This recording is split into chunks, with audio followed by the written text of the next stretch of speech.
ҳукумати «Толибон»ро расман эътироф карданд. Русия якумин кишваре дар дунё шуд, ки ҳукумати имрӯзаи «Толибон»ро дар Афғонистон расман эътироф кард.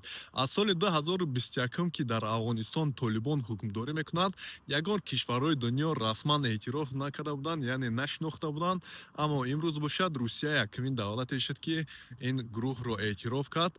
Ва чӣ гуна ман медонам, давлатҳои Осиё, аз он ҷумла Чин, Покистон, Эрон, Узбекистон робитаи дипломатӣ бо Афғонистон, яъне бо гурӯҳи «Толибон» доранд, аммо ягонташ ба расмият нашинохта буд.